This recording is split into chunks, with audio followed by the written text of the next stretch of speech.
Assalamualaikum warahmatullahi wabarakatuh. Alhamdulillah, kita telah memasuki bulan suci Ramadan. Ramadan tahun ini memang istimewa karena Ramadan di tengah pandemi, dan lebih banyak kita lakukan hampir semua kegiatan di rumah saja. Tarawih di rumah, tadarus di rumah, mengaji di rumah, dan sebagainya. Tapi jangan berkecil hati meskipun di rumah, karena itu adalah keringanan dari Allah. Mudah-mudahan tidak mengurangi kehikmatan kita untuk berpuasa. Pemirsa, saya mendengar komentar yang berbeda-beda ketika menjalani puasa di rumah saja. Ada yang banyak mengeluh, mungkin bosan, tidak bisa kemana-mana. Ada dia sabar, ya diam saja tapi menahan sesuatu. Tapi ada yang gembira, penuh dengan rasa syukur. Bahkan teman saya yang pulang sebelum wabah ini terjadi dari Wuhan, karena beliau kuliahnya di Wuhan, jatahnya memang pulang. Nah, baru setelah sampai Indonesia, wabah menyebar, termasuk dimulai dari Wuhan itu. Beliau mengatakan kepada saya, alhamdulillah, sangat bersyukur. Jadi yang mestinya sudah harus pulang ke Wuhan, ini masih tetap di rumah bersama keluarga. Jadi rupanya bagi yang bersangkutan, sengsara itu membawa nikmat. Apa yang bagi orang lain mungkin tidak menyenangkan, tetapi pas bagi yang bersangkutan itu menyenangkan. Karena dengan kondisi ini, dia bisa bersama keluarga.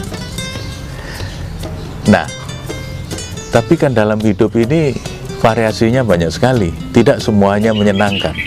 Tidak semuanya sesuai dengan apa yang kita inginkan. Ada banyak hal yang berbeda, yang tidak sesuai dengan apa yang kita harapkan. Nah, itulah yang tadi saya menyebut, untuk beberapa orang itu mengecewakan, untuk beberapa orang itu menyedihkan. Kali ini saya ingin memberi catatan dari sabda Rasulullah Muhammad SAW yang diriwayatkan oleh Imam Muslim, Ahmad, dan yang lain-lain, yang mengatakan bahwa orang yang beriman itu memang ajaib. Ajaban li amril mu'minin. Amril mu'mini itu ajaib. Kenapa urusan orang yang beriman itu ajaib? Dikatakan ajaib, mengherankan, mengagumkan, itu karena bagi orang yang beriman itu semua itu baik. Apa yang dialami itu dianggap baik. Kulluhu lahu khair. Apa semua yang menimpa itu? Seperti Rasulullah, kalau dia ketemu dengan sesuatu yang menyenangkan, syakaro, dia bersyukur. Tapi kalau dia menemukan atau menghadapi sesuatu yang tidak mengenakan, misalnya seperti wabah semacam ini, sobaro, dia bersabar. Maka sabar itu juga baik bagi dia. Jadi bagi orang yang beriman itu kalau menyenangkan ya bersyukur, tapi kalau tidak menyenangkan ya bersabar. Nah, syukur dan sabar itu dua-duanya semuanya baik. Nah, di dalam riwayat yang lain yang diriwayatkan oleh Ibnu Majah misalnya, Rasulullah itu kalau mendapati sesuatu yang menyenangkan, beliau berucap, alhamdulillahilladzi binikmatihi tatimmus sholihat. Segala puji bagi Allah yang dengan nikmat ini amal soleh menjadi lebih sempurna. Jadi kenikmatan itu bisa dipergunakan untuk menyempurnakan amal soleh. Jadi nikmat bisa menambah kesempurnaan amal soleh. Misalnya kita diberi nikmat rezeki yang banyak, kita bisa berbagi banyak.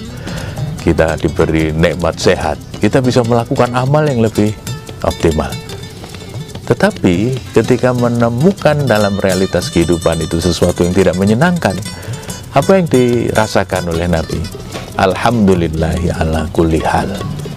Segala puji bagi Allah atas segala sesuatu yang terjadi ini. Berarti apa? Meskipun tidak menyenangkan, tapi Rasulullah juga masih mengatakan alhamdulillah. Jadi sikap batin orang yang beriman itu selalu memuji apapun keputusan Allah, karena selalu ada hikmah di balik musibah. Tinggal apakah kita bisa mengambil hikmah dari setiap musibah, atau sebaliknya kita kemudian lebih banyak mengeluh, lebih banyak berkomentar, menyalahkan sana sini, bahkan tidak sedikit orang yang kemudian menyalahkan keadaan, mencari-cari kesalahan orang lain. Nah, padahal kalau kita berpuasa, kita harus lebih banyak melakukan refleksi. Ketika orang lebih banyak menyalahkan ke dalam, mari kita lihat menyalahkan keluar, mari kita lihat ke dalam. Apa yang harus kita perbaiki dari kita sendiri, terutama sikap-sikap kita ketika menghadapi realitas kehidupan. Mudah-mudahan kita bisa ittiba Rasul, semuanya kita syukuri, semuanya kita nikmati, karena itu adalah ketentuan Allah. Kalau kita bisa mensikapi dengan positif seperti itu, insya Allah apapun yang kita alami dalam kehidupan tidak akan terasa berat di hati. Tidak ada istilah ambiar. Semuanya akan bisa kita sikapi dengan penuh kegembiraan, dengan tersenyum, karena semuanya pasti ada hikmahnya. Apakah itu nikmat, apakah itu musibah, semuanya kita rasakan dengan penuh rasa syukur. Selamat berpuasa. Assalamualaikum warahmatullahi wabarakatuh.